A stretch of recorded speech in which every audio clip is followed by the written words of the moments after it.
Primero, son dos respuestas, me parece. Eh, la primera, que es bien interesante desde el punto de vista de la historia económica del país, es cuál era la situación previa a la dictadura militar. Y ahí hay una discusión, efectivamente, entre un sector de la biblioteca que plantea que el modelo ya se había agotado y terminó de implosionar incluso después en la hiper de Alfonsín.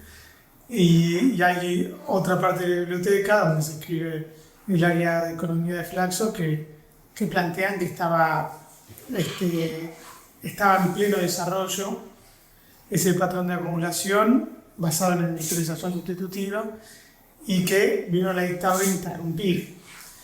Hay dos elementos que apoyan esa afirmación. La primera es que la dinámica típica del crecimiento en la industrialización sustitutiva era esta que es conocida, la dinámica de stop and go, ¿no? De parecida con crisis recurrentes en la balanza de pagos por la incapacidad preimportada, básicamente. Bueno, eso que producía crisis permanentes y recurrentes se superó, digamos, parcialmente en el periodo que va desde el 64 hasta previo a la dictadura. Es decir, eso o hasta el Rodrigazo. Previo a eso hubo 10 años en ese momento de crecimiento ininterrumpido de la economía y donde la restricción externa se manifestaba en menos crecimiento y no en crisis. Y eso tenía que ver con que Argentina había avanzado en la capacidad exportadora, incluso la canasta de exportaciones tenía un contenido importante de la industria y de industria tecnológica. Maquinaria de ese tipo era uno de los rubros más dinámicos de crecimiento de las exportaciones en ese momento. Y me parece que está bueno pensar esas cosas en la actualidad porque muchas veces nos ponen como en callejones sin salida, ¿no? Estamos en el marco de una crisis, siempre aparecen problemas macroeconómicos en países, sobre todo en países periféricos, en todos, pero sobre todo en los países periféricos independientes como Argentina, y la inexorabilidad del ajuste y la valorización financiera parece venir como pensamiento único para la salida de la crisis. Bueno, eso no es así. A la salida del Rodrigazo podía haber una alternativa popular, a la salida de la crisis o de los problemas económicos que tenía Argentina al fin del kirchnerismo había una salida distinta a la que proponía Macri y lo mismo se puede decir de la etapa actual. Estábamos en un escenario con una escasez de reservas muy fuerte que apretaba la economía, con una crisis de ingresos muy, muy profunda, con problemas fiscales, etc. Hay soluciones alternativas a las ortodoxas para enfrentar esos problemas. Y en todo ese periodo que estamos hablando, desde el 76 hasta la actualidad, y ahí voy a la segunda parte de la pregunta, rige para lo que nosotros denominamos valorización financiera como patrón de acumulación predominante de los sectores dominantes en el país, ¿no? Y como son los sectores dominantes, eso se difunde y limita las estrategias de los otros sectores económicos. Obviamente que hubieron diferentes gobiernos, diferentes políticas, un paréntesis, un intento de volver a la economía real y poner el eje en el consumo y en lo productivo durante el gobierno kirchnerista, pero no se logró consolidar una nueva hegemonía de mediano y largo plazo que permita modificar ese patrón de acumulación. Por lo tanto, hoy estamos en ese marco y el gobierno de Milei aparece en ese escenario. Todavía hay que ver con qué intenciones dentro de eso de fondo, pero todo parece indicar que para profundizar la organización financiera y repartir negocio dentro del poder económico. Mirá, no, yo creo que no tiene la capacidad política para plantear una modificación de esa naturaleza. Eh, Creo que por el contrario es una oportunidad para el poder económico de tener una marioneta en el poder, un objeto decorativo, y aprovechar esa oportunidad para intentar hacer un consenso respecto a los objetivos más estructurales que se plantea el poder económico en la actualidad. Cuando digo el poder económico lo digo dentro de sus distintas fracciones, en general podríamos decir, desde fines de los 90, hubo una disputa muy fuerte para hegemonizar el bloque dominante, que fue la salida de la convertibilidad y el planteo de capital financiero internacional de dolarizar la economía y el planteo de los grupos locales de evaluar. Y desde ahí, digamos, uno puede ver distintas etapas en las cuales esa disputa dentro del bloque dominante siguió caminando, digamos, ¿no? Probablemente durante ese interregno kirchnerista hubo una interrupción, ¿no?, de esa disputa, hubo un enemigo común que era un gobierno nacional popular que los enfrentaba. Ahora, en el gobierno de Macri, el capital financiero se impuso sobre los grupos locales. Y eso dio lugar, determinados hechos muy significativos, como fue la causa de los cuadernos, que no solo afectaba a los funcionarios kirchneristas, sino también a buena parte de los directivos de esas grandes empresas ligadas a grupos locales, la denominada patria contratista, etc. Eso permitió que haya de vuelta un intento de construir una alianza nacional expresada en el frente de todos. Ahora, Milei no es nada de eso, no es ni Macri con el capital financiero, ni Alberto Fernández con los grupos locales haciendo una alianza con Cristina Fernández de Kirchner, que era, o sigue siendo la representante mayoritaria de los sectores populares. Y cuando uno ve los primeros pasos de Milei, en realidad hay efectivamente un espacio muy fuerte para el capital financiero, representado por el ministro de Economía, por el presidente del Banco Central. Hay lugares, posiciones de la economía muy relevantes en manos de ex directivos y que por su experiencia, además en la función pública, uno puede decir muy ligado a los intereses del capital financiero internacional.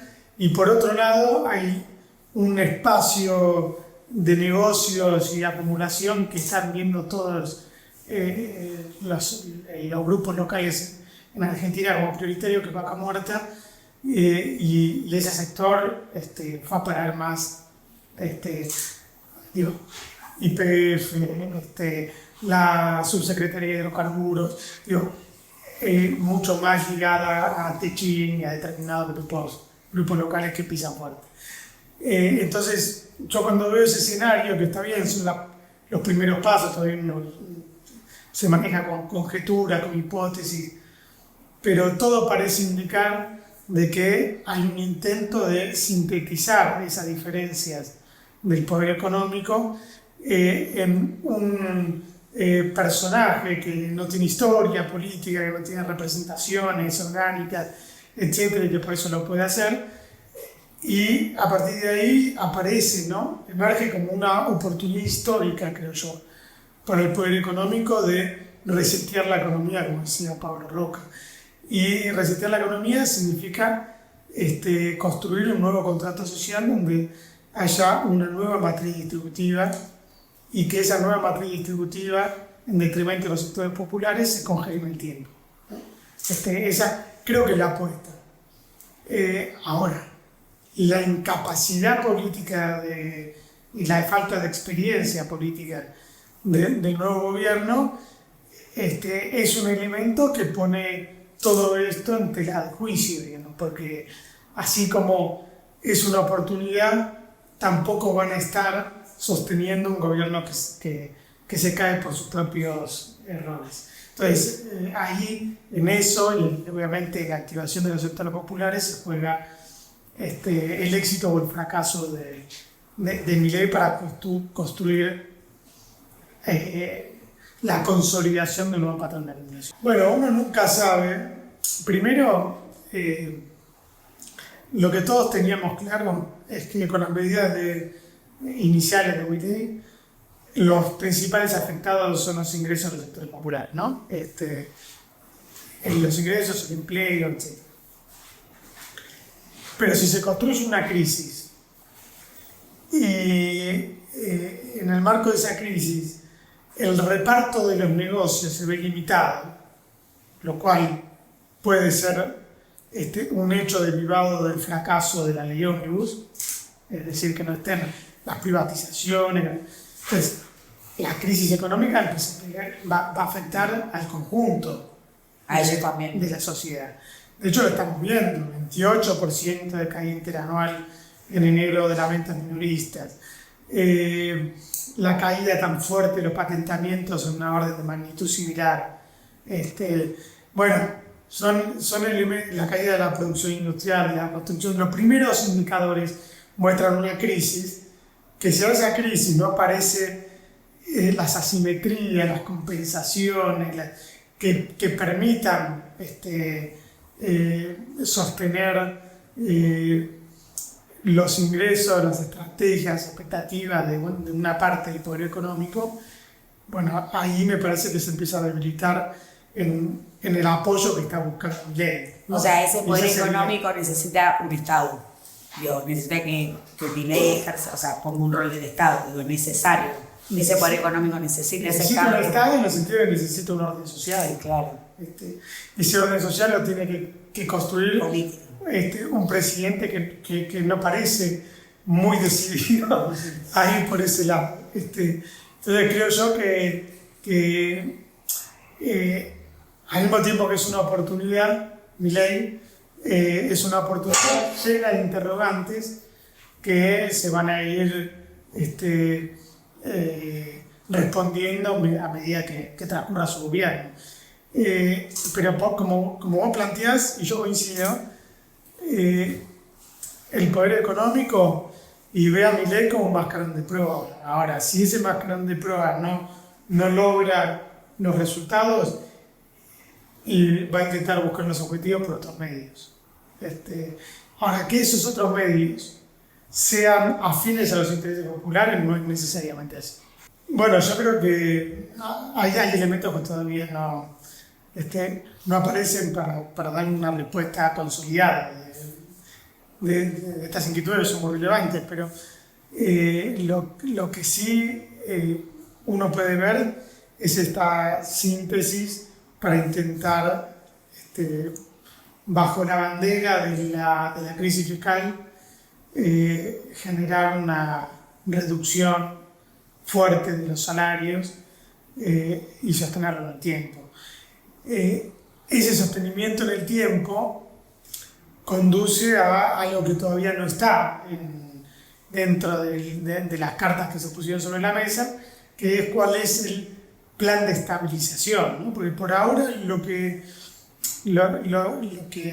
está ocurriendo, digamos, es este intento de, para decirlo diplomáticamente, de modificar los precios relativos de la economía. Es decir, cuáles van a ser las rentabilidades relativas y obviamente el salario, sabemos que es un piso inferior, pero cuál es esa situación de precios y rentabilidades que se va a consolidar en una nueva estructura que proponga Milei. Ahora, hay varias cuestiones. Primero, liberar precios, más que sincerar, ¿no? Liberar precios, porque hay precios que están regulados de por vida en cualquier país de economía del mundo. Liberar precios implica consolidar las asimetrías de mercado. Cuando se consolidan las asimetrías de mercado significa que hay sectores con poder dominante en determinados mercados que tienen la capacidad de aprovechar esa liberalización de precios a su favor y condicionar al resto. no es que cualquier empresario puede subir el precio todo lo que quiera cuando se libera, porque efectivamente hay límites económicos y macroeconómicos para hacerlo. Si no, los precios serían infinitos y en cualquier economía liberar los empresarios quisieran subir los precios todo lo que quisieran. Pero lo que se ve es que cuando se liberan los precios, si el límite lo pone la demanda, hay algunos precios que suben mucho más rápido que otros. Entonces, los que suben mucho más rápido que otros son los que le ponen límites a la suba de precios. Es como si fuera la puja distributiva, cuando uno la analiza en su contradicción principal, es una puja distributiva entre capital y trabajo. Entonces, efectivamente, en los procesos inflacionarios hay reacomodamientos salarios de precios que buscan. Bueno, y esto también aparece en el escenario empresario, porque en la demanda intermedia que se produce entre las compra-venta que se hacen entre empresas, la suba de precios en los sectores en puerta de fábrica de consumo difundido muy importantes determina la capacidad que tienen los otros actores económicos de aprovechar el aumento de precios que trasladaron originalmente o que van a hacer en posterior. Entonces, esa disputa de precios es esta discusión de los precios relativos, y es esto lo que se está dando. En parte es lo que abre el escenario Milei, en parte puede influir el gobierno y en parte está determinado por las asimetrías y las morfologías de cada mercado, donde se define ahí de acuerdo al poder dominante de cada uno. Entonces, en la configuración de ese nuevo esquema se va a conformar una nueva estructura de precios relativos que van a intentar congelar en tiempo con un plan de estabilización que va a venir más temprano que tarde por parte del gobierno. Digo más temprano que tarde porque nadie puede tampoco poner las manos en el fuego y plantear que no van a hacer una nueva vuelta de devaluación y de acomodamiento de precios. Esto es un movimiento que se va a ir generando y que va a ir consolidando una determinada situación en la cual va a venir ese plan de estabilización. Ese plan de estabilización probablemente, por lo que anunciará permanentemente el gobierno, va a ser la dolarización de la economía. Entonces, esa dolarización de la economía tan planteada históricamente por el capital financiero internacional y no tanto por los grupos locales, quizás tenga una síntesis en el marco de esa nueva estructura de precios relativos y de poner un pie firme en lo que es el espacio privilegiado de acumulación en la actualidad que va a cambiar. Bueno, desde el punto de vista estructural de la economía hay una similitud, ¿no? Apertura comercial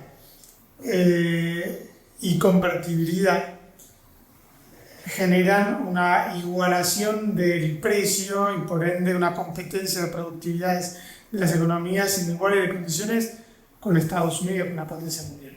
Por lo tanto, la desindustrialización es un efecto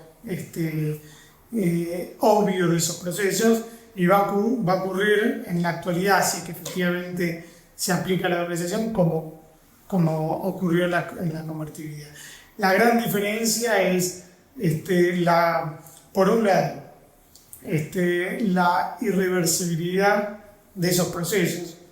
No digo que sea imposible de revertir una dolarización, pero es mucho más complejo que una ley que fija un tipo de cambio, ¿no? Hay una diferencia fundamental. Por lo tanto, a los problemas que conducen esos procesos, que en general están atados a procesos de organización financiera, porque el endeudamiento se vuelve absolutamente necesario para sostener esos esquemas en una economía dependiente, como es la economía argentina. Esas situaciones derivan en encrucijadas del sector externo distintas a la de los modelos de industrialización, pero que requieren una solución. o la solución con la convertibilidad en una fuerte devaluación, o con una dolarización es a la Grecia con un ajuste interminable. ¿Sí? Esas son las probablemente algunas de las diferencias principales. No tenemos en la experiencia de la economía moderna economías que se hayan dolarizado que tengan un nivel de desarrollo medio como tiene la economía argentina, es decir, economías subdesarrolladas de tipo intermedio, como decía Furtado. Por lo tanto, las experiencias de Ecuador, de Panamá, son economías que no pudieron salir de la dolarización, pero son economías mucho más débiles que la economía argentina. Habrá que ver si esto ocurre. Esperemos que así como fracasó la ley Omnibus, fracasen las distintas políticas de fondo de este gobierno, simplemente por el hecho de que este gobierno expresa un 30% de la sociedad argentina, no representa más que eso. Bueno, después la experiencia histórica dirá si eso ocurre, si es irreversible. No, ahora que es más difícil de revertir que la convertibilidad, sin duda. Implica cambiar comportamientos muy profundos de la sociedad argentina ligados a una moneda única que obviamente la economía argentina ya en buena medida las tiene, porque efectivamente la valorización financiera que impuso la dictadura militar jerarquizó una variable que antes existía en la economía, pero que tenía una importancia muy inferior, que es la fuga de capitales. Ahora, si el comportamiento de valorización financiera basado en el endeudamiento y en la fuga de capitales, que produce crisis recurrentes y muy profundas, como fue la del 82, como fue la del 89, como fue la del 2001, y como fue la que Macri hizo en apenas 2 años y 4 meses de gobierno en abril de 2018, esas crisis tan profundas son las que provocan que la sociedad argentina, que no está ligada a la organización financiera en sentido estricto, es decir, que no aprovecha las tasas de interés y la dolarización de los negocios, sino que lo que busca es mantener la capacidad de ahorro. Esa parte de la sociedad argentina, después de esa crisis, naturalmente van a dolarizar permanentemente sus ahorros para no perderlos. Entonces la sociedad argentina está inmersa en esa situación, en esa economía bimonetaria que planteaba Cristina Fernández de Kirchner. Lo que tiene que buscar es, creo que hay 2 alternativas, o profundizar eso con la dolarización, o buscar una salida alternativa. Una salida alternativa implica necesariamente construir una estructura productiva, es una salida a largo plazo. Construir una estructura productiva que, así como empezamos en la entrevista hablando, se había logrado después de, pongámosle, 45 años de industrialización desde los años 30, quizás desde los 20, podríamos decir, hasta mediados de los 70. Bueno, hay que volver a construir en un escenario internacional mucho más complejo, y después de haber perdido el tiempo en los años de valorización financiera, intentar construir de vuelta un periodo de industrialización. Y esa estructura productiva es la que va a permitir tener una moneda fuerte, y tener más capacidades de divisas en la balanza de pagos para sostener procesos de desarrollo sostenidos, más inclusivos, y donde la distribución del ingreso sea compatible con la estructura productiva. Bueno, la pregunta que nos remite siempre a ese periodo de, por ejemplo, el del fin de la industrialización sustitutiva. En ese momento hubo una discusión muy fuerte. Si Argentina tenía la capacidad del ahorro interno suficiente para financiar la industrialización pesada, que era la segunda fase de industrialización en el modelo sustitutivo. Y el desarrollismo planteaba que no tenía esa capacidad y que había que apelar al capital extranjero. Así se hizo. El capital extranjero condujo en buena medida esa fase, esa etapa, es decir, patrón de acumulación, y se logró, hubo éxitos relativos en, como dije antes, superar parcialmente los ciclos recurrentes de crisis y de balanza de pagos. Yo creo que esa discusión la podríamos traer si uno quisiera plantear, como se debería estar planteando en este momento el campo popular, cuál es la ley ómnibus nuestra, ¿no? Cuál es la ley ómnibus de los sectores populares. Y estas son discusiones muy profundas. Efectivamente, los países que tuvieron un grado de industrialización, en el marco incluso de las reformas neoliberales a nivel mundial, como fue el sudeste asiático, etc., son economías muy distintas a la economía argentina, pero también dan enseñanzas en el sentido de que el capital extranjero es necesario para impulsar estos procesos, pero siempre subordinados a los requerimientos que tenga esa estrategia de desarrollo que se imponga una síntesis, hablemos ahora de la síntesis nacional popular, ¿no? En mis términos. Entonces, creo que esa síntesis se tiene que construir con el ahorro nacional, que es significativo. De hecho, tenemos un PBI afuera de fuga de capitales, o más de un PBI afuera de fuga de capitales. Efectivamente, el ahorro interno es importante. Hay que generar las políticas de industrialización para que esa fuga de capitales se transforme en inversión, ¿sí? Por un lado. Y por el otro, probablemente determinadas actividades, o sea, que atraer el capital extranjero, pero digo, subordinado a los requerimientos nacionales y con regulaciones más importantes que las que tiene el capital extranjero en la actualidad, que tiene una ley de la dictadura que es muy laxa desde el punto de vista de su operativo. Los limitantes internos son enormes porque Argentina no tiene dólares, no tiene reservas negativas, tiene una deuda importante con vencimientos que van a apretar permanentemente los zapatos de este gobierno.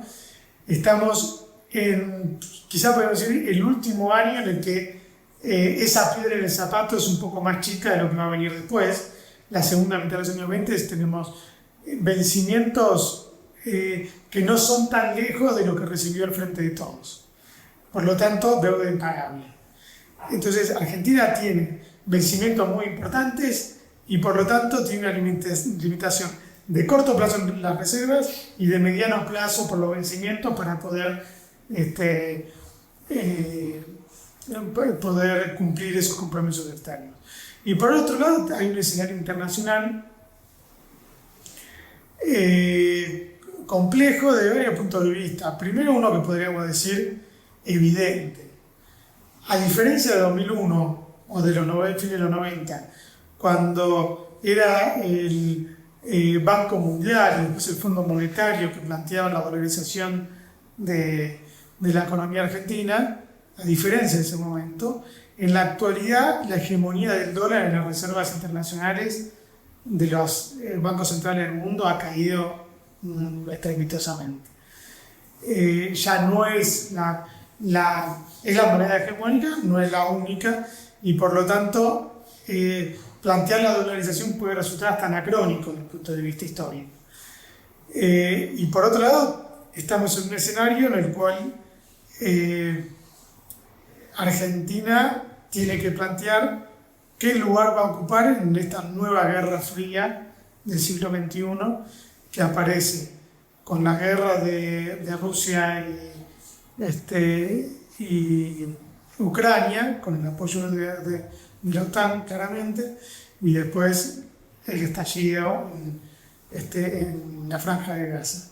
Digo, todo ese escenario internacional tan complejo podría ser una oportunidad para la Argentina o todo lo contrario, y ahí plantear la dolarización no es un hecho menor. Con eso no dolariza y al mismo tiempo, creo que todavía se tienen que dirimir la estructura de precios relativos de la economía previa a la dolarización para hacerlo. Y quiero decir una cosa más. El Fondo Monetario le prestó al gobierno de Macri 45.000 millones de dólares, que desde el punto de vista de sus objetivos políticos fue un fracaso, porque Macri perdió las elecciones. No sé si el Fondo Monetario le va a dar 15.000 millones de dólares, creo que eso debería ponerse en duda. Y más aún si uno ve que el ministro de Economía, que se esperaba llegue con un crédito internacional para aliviar un poco la situación externa del país, hasta la fecha no ha anunciado ningún nuevo crédito, y por lo tanto eso da para pensar respecto a los resultados que pueda tener el gobierno en dolarizar con más crédito. ¿Sí? Tengamos en cuenta que Argentina tiene vencimientos relevantes y por lo tanto un nuevo crédito no es garantía de solvencia externa, digamos, para lograr la dolarización y para después cumplir con esa deuda que, como decía, aprieta los zapatos y cada vez más. En el gobierno de Macri, la conducción del proceso económico estuvo en el capital financiero internacional, y Macri, dentro de este esquema de alianzas que establece Milei y con el cual pudo llegar hasta ahí, de acuerdo a lo que ocurrió en el balotaje, y bueno, vuelve a ser ministro Caputo por el simple hecho de que se consolidó esa alianza con Macri. Entonces, si sigue siendo representativo o no, y yo creo que sí. ¿Sí? Yo creo que el hecho de que haya sido el resultado de esa alianza es una expresión de eso. No son todas iguales.